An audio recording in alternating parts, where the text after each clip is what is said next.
Hello, everyone, and welcome to this eightfold path to liberate free using the 8 new ICF competencies. My name is Siri, and I'm the director of Innermost Shift Coach Training. This eightfold path to liberate free using the 8 core competencies is a journey to spread awareness of the impact of these ICF core competencies in coaching and the new world normal. How to consciously use these competencies, which can really create a remarkable difference in our everyday life. And in this endeavor, we have partnered with the outstanding MCC coaches who will take us through a journey of how applying these ICF new core competencies can actually help the coaches to be more present, to listen differently, raise the engagement level with the clients, and much more. So today we have Jenn. Welcome, Jenn.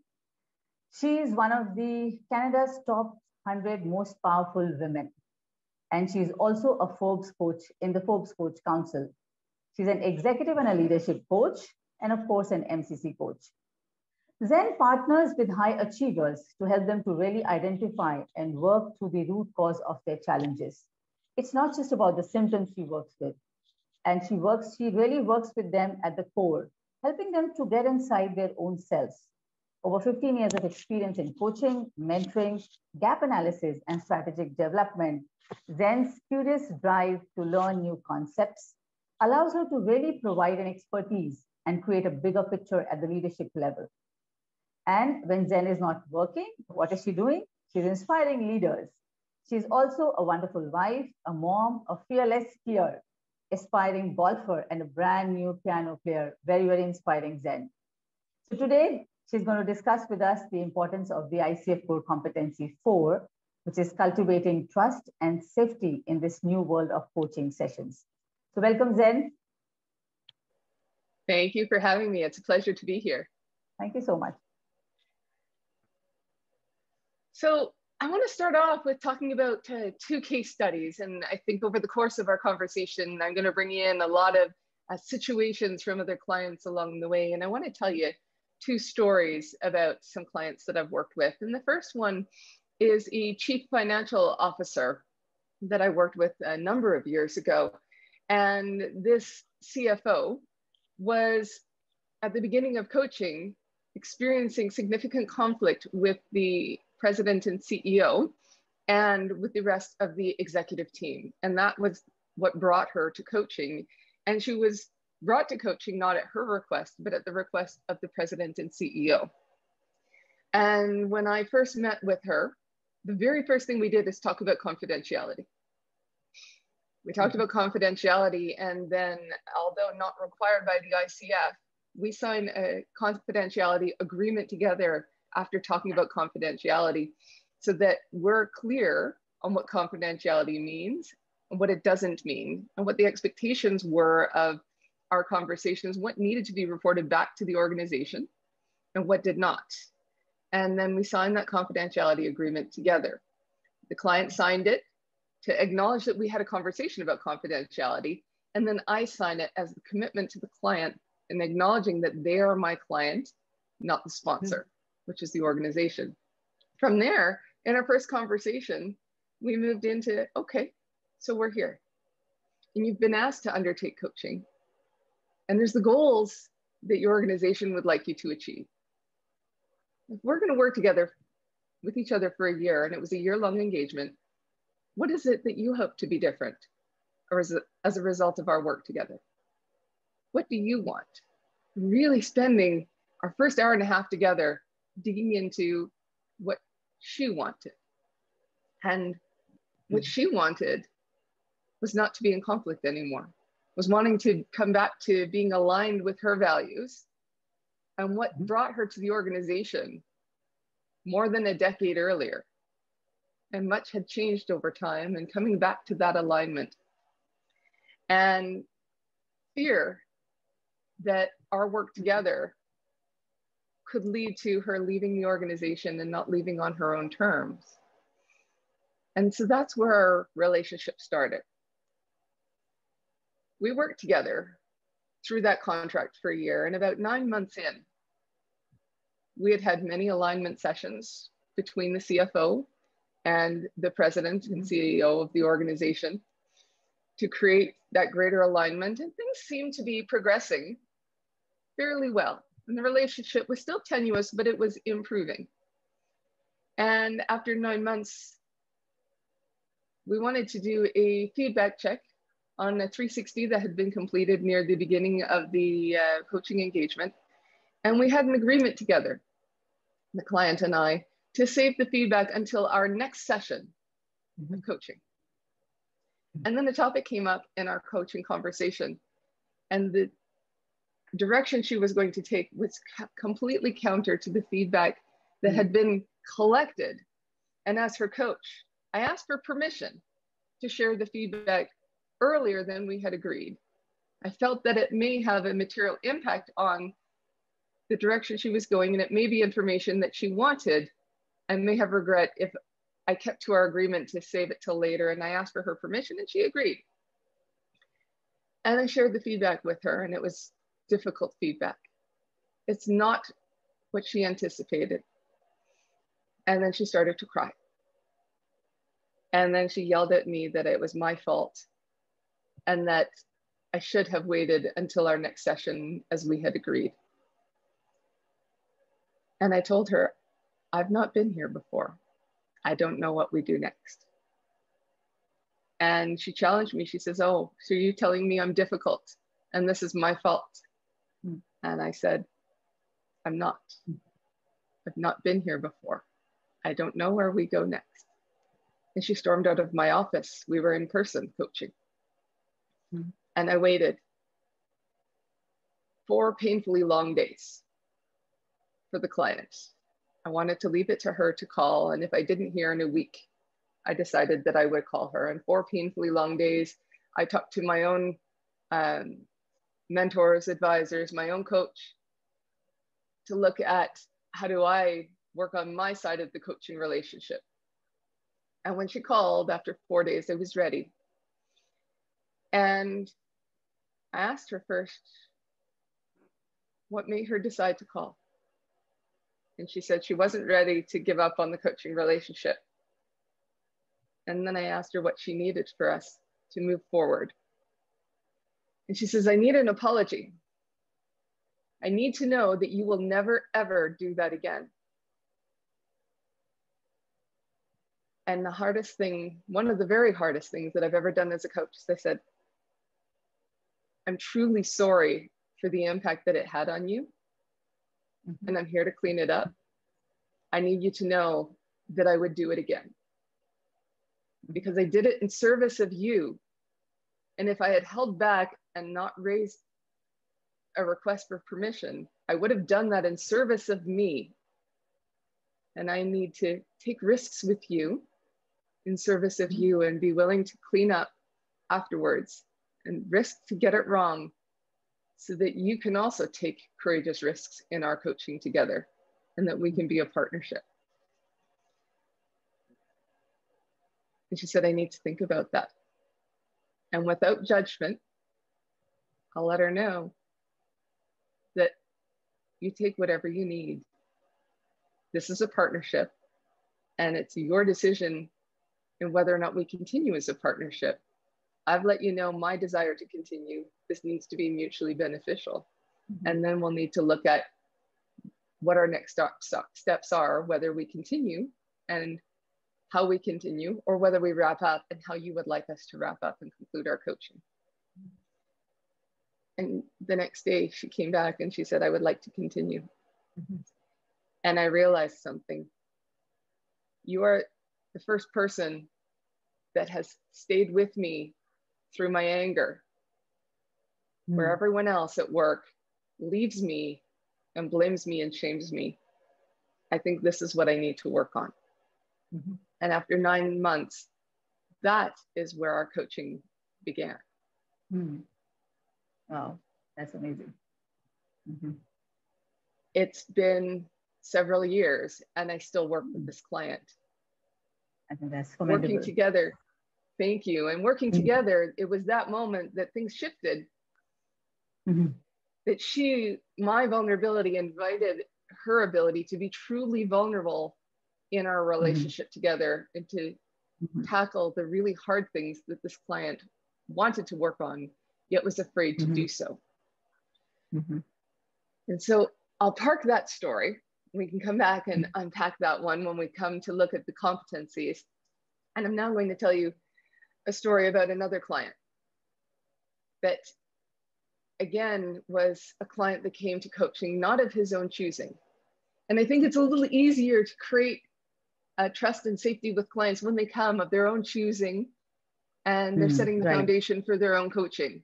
And I raise these two case studies because there's often we're faced with coaching clients that they're told they should come to coaching or they're assigned coaching for whatever reason.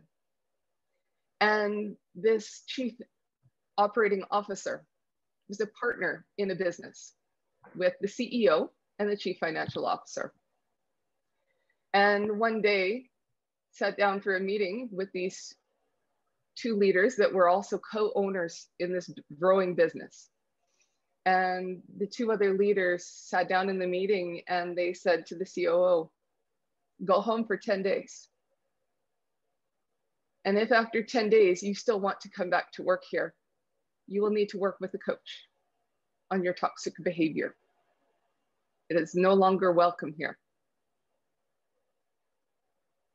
Here's the name of a coach and their number. You can call them or you can call any other coach. But when you come back, we'd like your decision in 10 days, what you would like to do. And if you don't want to come back and work with a coach, that's okay. We will buy you out of the business. It will be difficult and we will do it because we need to make the best decisions for this business and our team members. And I had no idea that this was happening. My name and number were the ones that were provided. And he waited 4 or 5 days and he called and he told me this story. And I asked him, what made you decide to call? And there was a long period of silence. And then tearfully, he said, I'm tired of being angry all the time and I don't know what to do.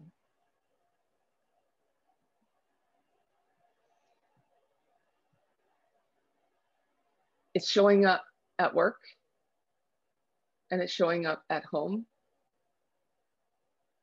I think they did me a favor and I'm really stuck and I need some help.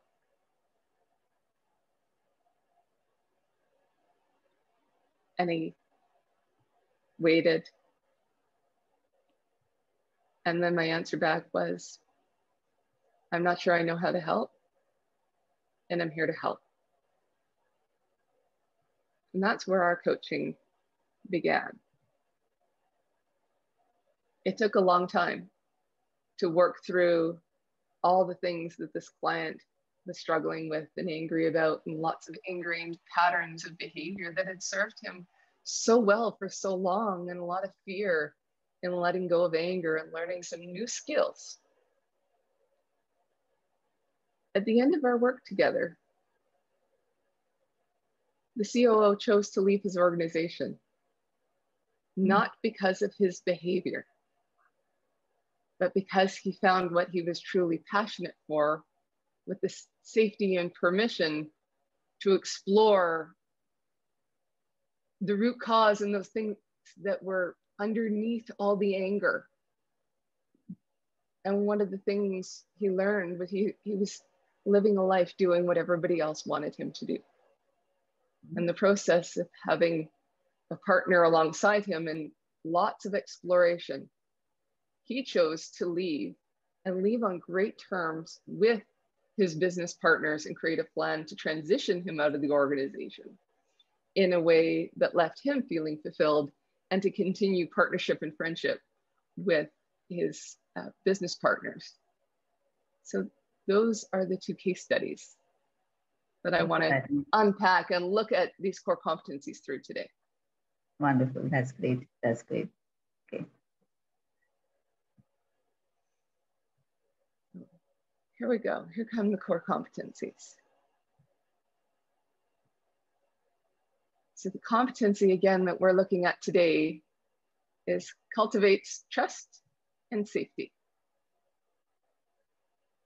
And you'll see here, the definition is partners with the client to create a safe, supportive environment that allows the client to share freely and maintains a relationship of mutual respect and trust. And number one, seeks to understand the client with their context, which may include their identity, environment, experiences, values, and beliefs. Now, these two clients were wildly different, yet both of them went on identity journeys. The first one, the CFO, her identity journey was shifting from one victim. When we first came together, she was struggling with identity of victim, an environment that was not the environment that she wanted, yet was holding on to it and becoming or being the environment that she started the organization with, validating the experiences and what she was truly experiencing in this environment.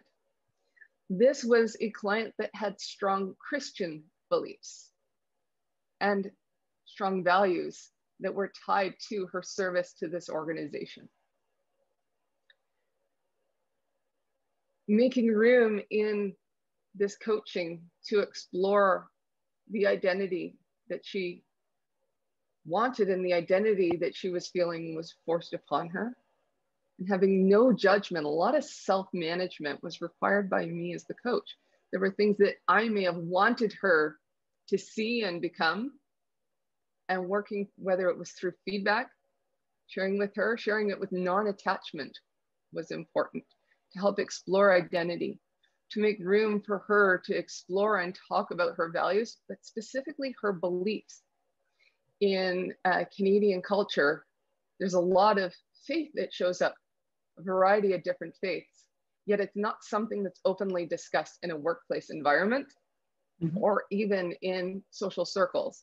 Faith in Canada is often considered private, and making it really safe and inquiring about the client's faith and how it was having an impact, inquiring about the client's values, to invite her to talk more about it in a culture where it's encouraged to keep it private, and not just waiting as the coach for her to raise it, but asking about it to show her that it was okay to talk about it, but also not making it a requirement to talk about it, inquiring about with tentative language of how it might play a role.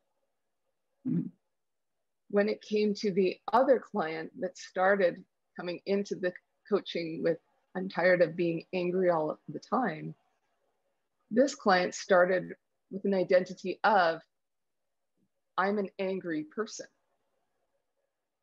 and I don't know how to not be an angry person.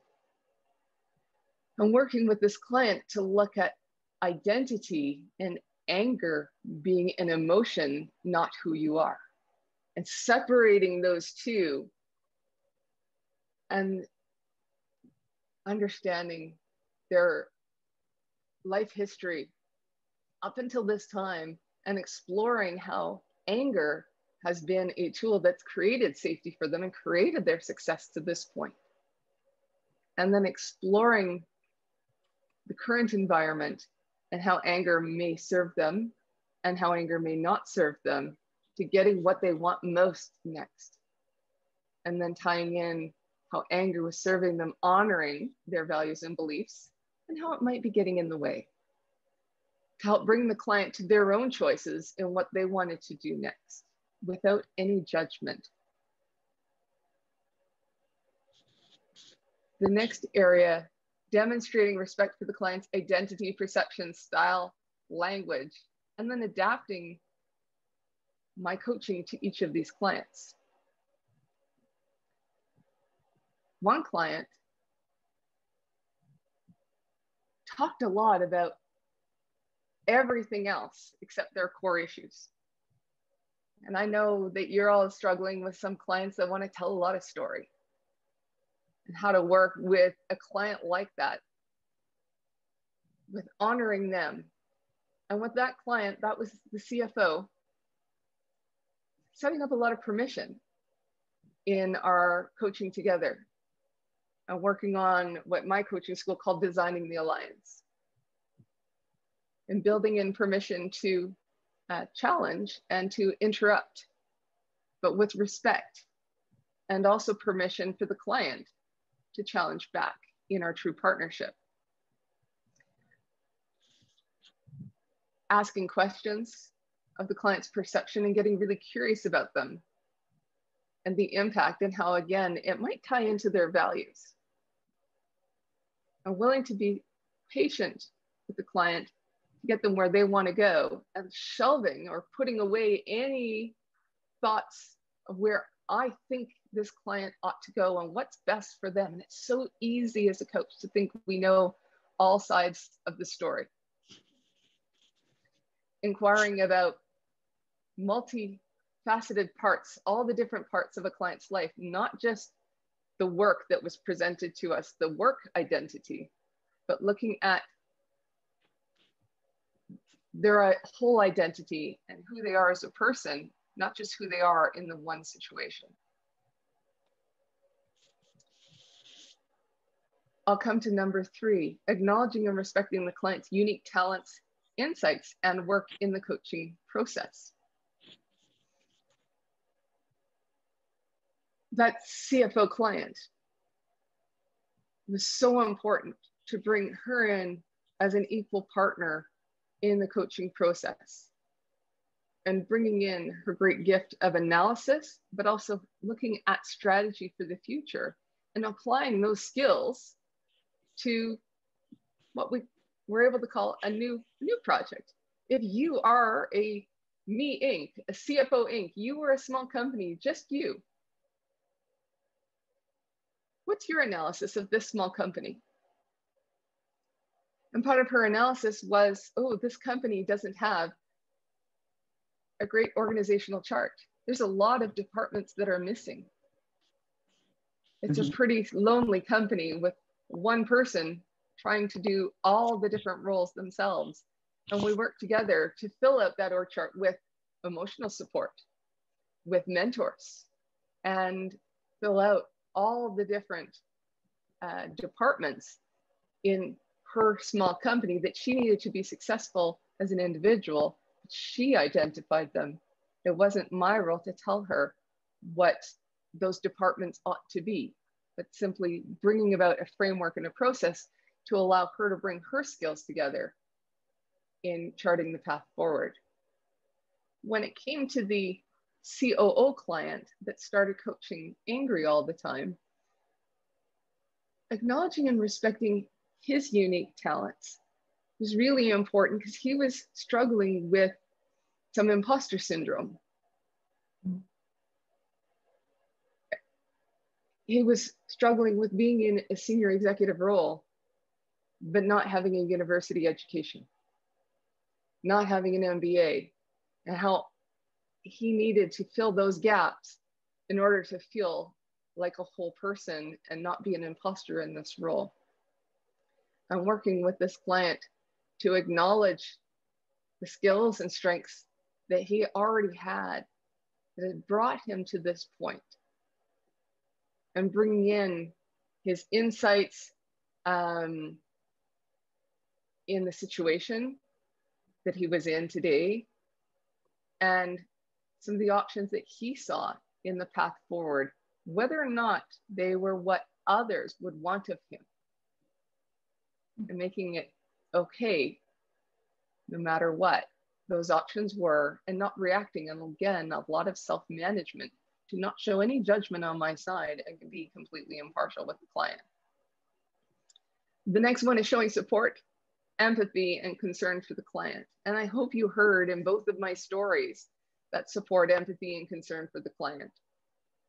The first one for the CFO, that support and empathy. Empathy is different than sympathy. Sympathy could have been coming back and apologizing to the client. You're right, I was wrong. I'm so sorry, I upset you. It was the wrong thing to do.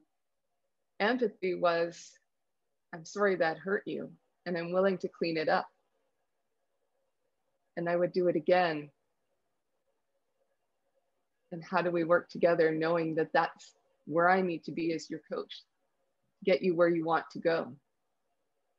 And with the other clients, the empathy and the support came up a lot in giving silence.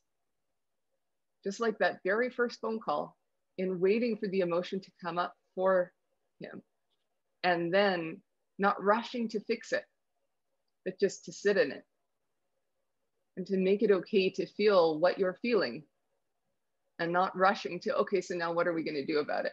How do we fix it? How do we make it go away?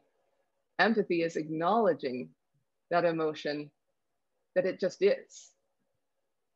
And support was sticking with these clients through some really challenging moments. Because as you heard with the CFO, that was a turning point. When everybody else would allow her to push them away, I stayed with her and was willing to persist in the relationship if she wanted to continue, and leaving her in complete control of that decision. Number 5, acknowledge and support the client's expression of feelings, perceptions, concerns, beliefs, and suggestions.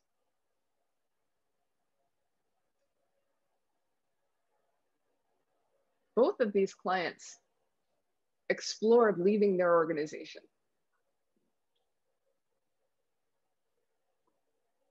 Acknowledging and supporting that can be challenging when you know that the sponsor organization is paying for the coaching.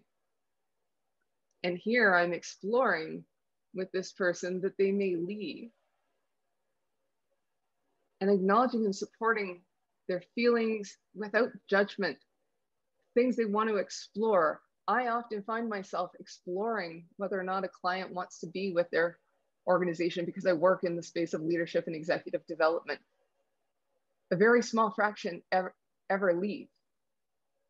But having the support and the ability to express their feelings, to look at all angles and explore all options has allowed clients to be able to decide why they choose to stay. And then the COO, he chose to leave because he was able to fully explore why he wanted to leave and how he wanted to leave.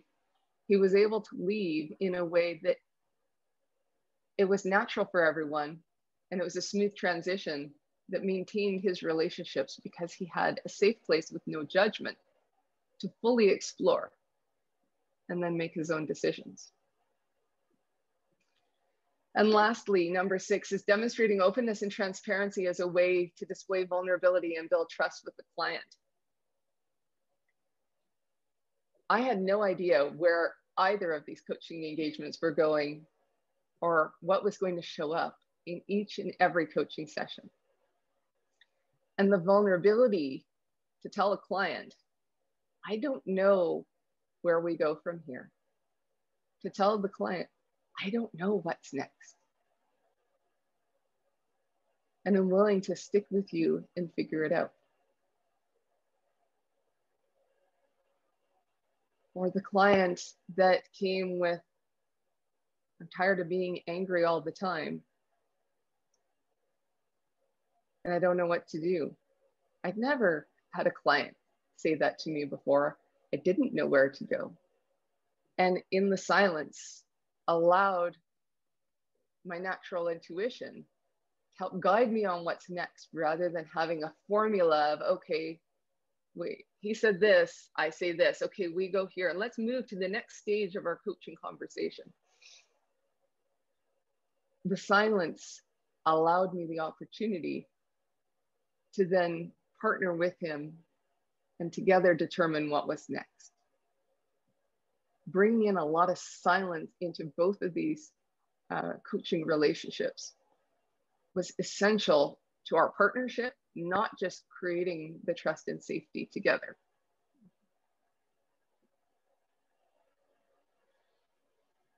There's a couple other things that I see feeds within all of these 6 areas. And one is that confidentiality agreement I mentioned that was signed with one of them. It's now become a standard practice with every single client. Mm-hmm. It's not required. It's something that I do in my practice, along with every other coach that works within our practice. We sign that individual confidentiality agreement. We make a big deal out of confidentiality. Mm-hmm. We expressly discuss it more than we've been told other coaches do, to really help the client know that they're in charge. Faith shows up for a lot of people, and it also doesn't show up for a lot of other people. I've worked with clients that have no faith, that have Christian faith, have Muslim faith, have Buddhist faith. If there's a faith out there, I've worked with for the last 12 years with clients of probably every faith, and having no judgment, but also, even if it's a faith that I may share, making no assumptions of that other person's practice of their faith or approach to their faith is anything like my own. Putting that judgment aside and bringing the same level of curiosity that I would to any other part of that coaching client. Mm-hmm. I also talk with clients about, and it didn't show up here, but about good fit for coach. How do I know what the best fit for my coach is? And how one client described it, she said she had a coworker that asked her about her coach, and do you like your coach? What's it like to go see your coach? And she says, you know, I really like my coach. I feel completely safe and trusting that I can bring her any topic and that it's okay and there's no judgment. And at the same time, I don't look forward to going to see my coach because I feel uncomfortable and I know she's going to really push me. And I talk about it as the knife edge between those two pieces. Feeling safe and trusting, so safe that you can bring any topic and vulnerability to the table, but not so safe that you don't feel that you will grow. I want you to be pushed so that you'll grow, but not so pushed that you feel so uncomfortable that you won't be fully candid and bring all those issues to the table. So we're looking at that fine line between the two sides. And that for me describes this cultivating trust and safety, but also in balance with the other core competencies. Coaching is not just about creating a trust and safety environment, it's creating one so that the client can be in an environment where they can be pushed and challenged to facilitate their growth. Mm-hmm. So I'm looking for the balance between the two. So I think I'll leave it there, Siri. I'm looking at these two cases. What other questions do you have for me? Yeah, so I think that's really wonderful, Zen, especially the one you talked about, the CFO. And I think it's one of the unique things, and you know, being vulnerable, saying that I don't know what's next, and you hold it on that space for 4 days, and I can understand the kind of, you know, pain what goes through, because you are doing it best for the client. And obviously, and then when the client comes back to you, I think that's more of a win-win situation and more of a heart-centric approach. You know, you feel so complete, okay, that you're working with it. And still, when she wanted to be with you, I think that was really awesome, very beautiful. And I think that really displayed your competency and your presence as a coach, and being truthful that, okay, I don't know what next, right? And so we're going to explore together. So that's, I think, something very, very fascinating. I really love both the cases, what you have said. So just asking you a question, you know, when we are talking of coaching, that's obviously, you have been doing it for so many years and looking into these competencies. So what do you think this particular competency, and especially in this new age, new world, what we have formed, you know, when all of us are masked, when we go outside, we cannot see the faces, which never people thought about it.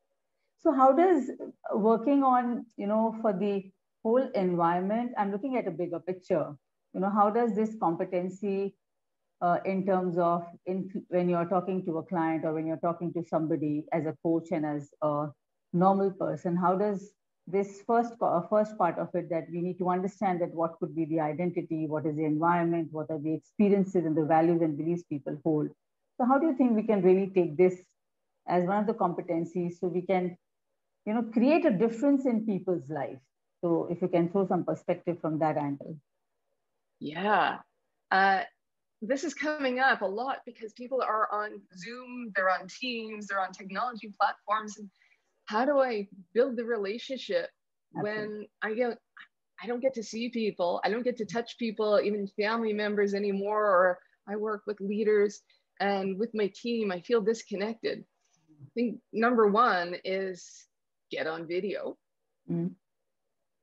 Number two is eye contact. Mm-hmm. Where are you looking?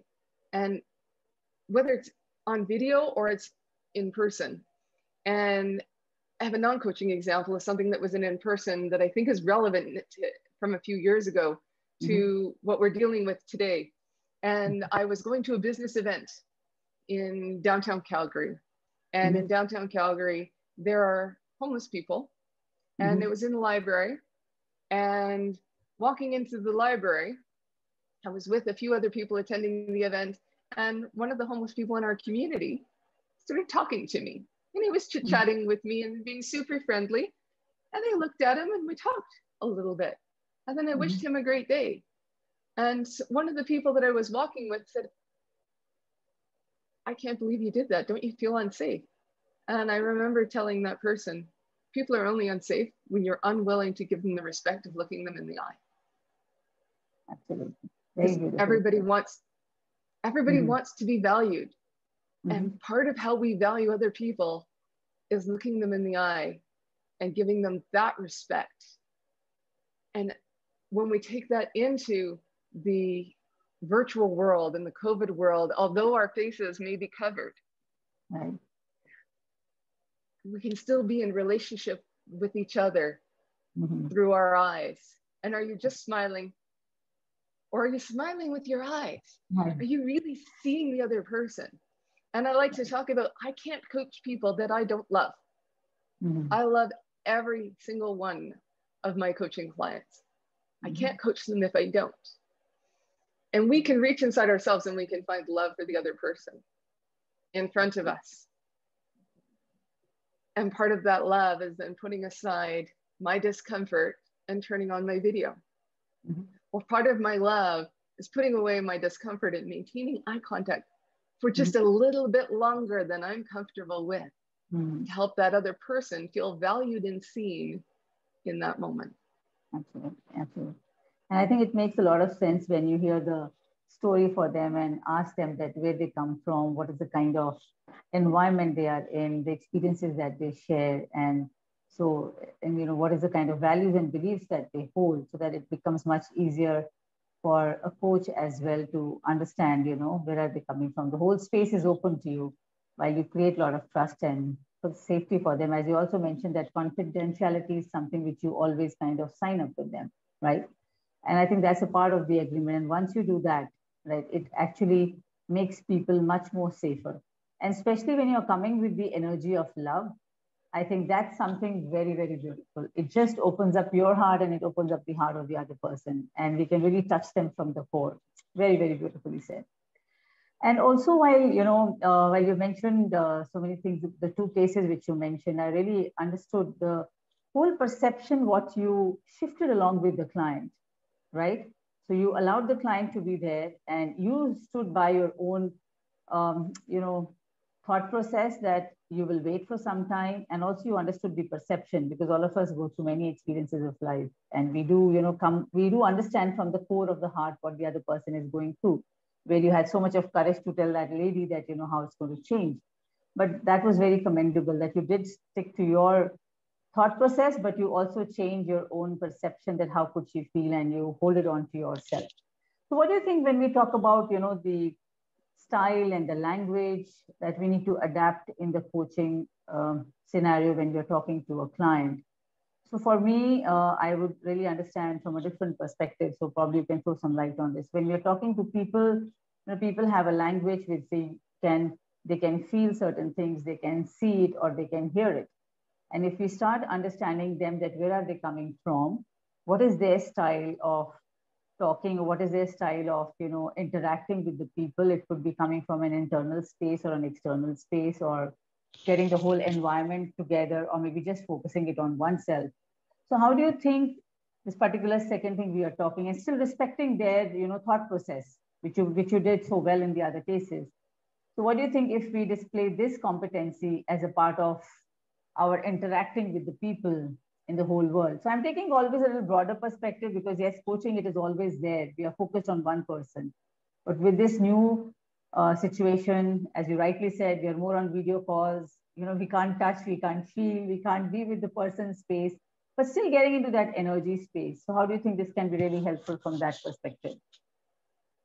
I think you hit it in talking about their language. And although it may not be your words, to mirror your client's words back to them, not just in paraphrasing what they share with you, but integrating words that they use. There's lots of different ways you can say the same thing.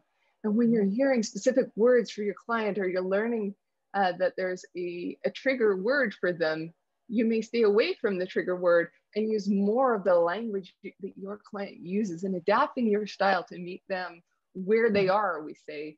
But that really comes from integrating their language, even if it's uncomfortable language for you, because it's not for you, it's for them. And we also, I think mirroring is a big part of the skills here. It's mirroring some of their body language. It's mirroring if there's something they do with their hands, doing some of that, and asking about it. Oh, tell me, I notice you're doing this, or I see that you've been doing this. You notice that? What? Tell me about this. And persisting with it, not just, oh, I notice you've touched your face. Tell me about that. Making it safe for the client, taking away that self-conscious. Oh, I notice you're doing this. Bring something up for me. What's coming up for you? And now it's okay because I'm doing the same thing my client is, and removing that sense of self-consciousness that they may be doing something wrong, or embarrassment or shame, to join them in that makes it's normalizing, and again creates that safety that, oh, I'm not the only one. Absolutely, absolutely. So wonderfully said. And one thing you also mentioned, about the faith. Many people talk about, and they have strong faith, but obviously they can't speak it very openly, especially when you're doing executive coaching or leadership coaching. They try to hold themselves, away from it, though it's mattering to them a lot. But somehow I think, which you correctly said, if you open up a space and you create that trust, they can actually talk about the faith, because that is also part of their own identity, which they are carrying forward, and which is mattering to some people a lot. Maybe some people do not, it's not in their area of life they have wandered, or they have really talked about or had the faith of it. But some people who are there very strongly, it really makes a difference. And I think also about understanding them in a way that how they are different, how they're unique, what kind of different talents they have in a unique way. And when we get an insight about that, I think it makes a whole little difference about the whole coaching, process. So I would say coaching process is not just one kind of, the session that you have, but coaching process is for the whole, the contract that you have signed, which could go in for 3 months or 6 months or a year, or for you, it was such a long time. So really, how do we put it in terms of, respecting that uniqueness about them, right? So how would you talk about that? People are people first and title second. Right. People are people first and title second. And it is one of the most crucial perspectives I bring into working with senior executive clients, because many of the people in their life that they interact with see them as title first and a person second. And as a coach, when I can see Siri for being Siri first and a CEO second, I've talked with many clients about, I'll ask them when they've interviewed 3 coaches, what made you decide to work with me? And I remember one CEO client that was new, transitioning into an organization, and had moved their family. And this leader said, you're the only one that asked about me personally and my family and how the transition was going for us. Everyone else just asked about the things in the workplace, and you're the only one that asked about me. People are people first, title second. Right. Absolutely. I think it makes a lot of sense when you just touch them from the core, and people as humans first, because that's all we are. If we can touch somebody from that perspective, it just opens up the whole space. Very wonderfully said. And also, I think you mentioned about, empathy and sympathy. I really like the word, the way you described it. So, it's sometimes I've had even clients, when you're talking to them, they are just into, like in your case, CFO, she said she was just crying and she was just shouting, and you held your space. It was, though at that moment, we understand what is happening inside us also as a coach.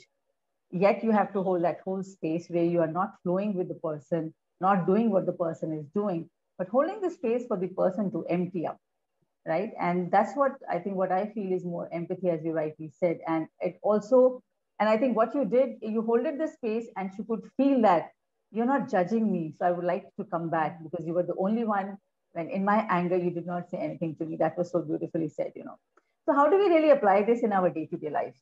Especially now when people are at home, nobody's going to the office. Now with the second, third wave of all corona happening, and people are more getting into relationship issues. So what do you think about this from that perspective? I think there's two things that come up for me. And the one is that holding space, or that silence, makes me think of slowing down. When emotion comes out, we are so quick to want to fix it, to make it go away, to slow it down, and to resist that natural urge to want to fix it.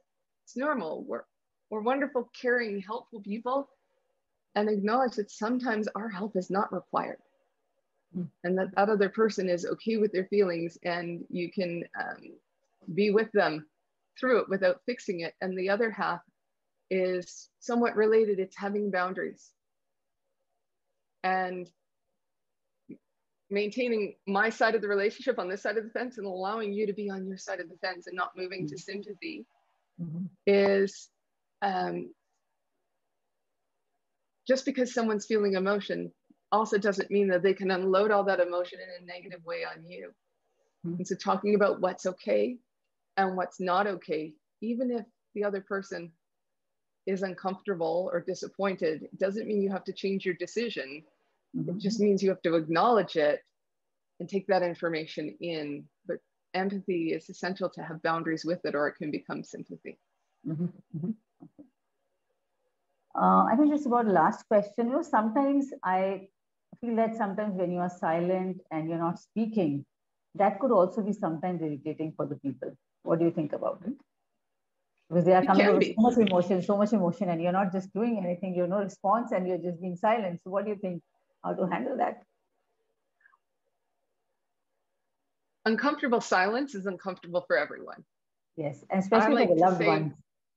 Yeah, I like to say that my job in showing empathy is to outwill that discomfort and allow the other person the space to feel.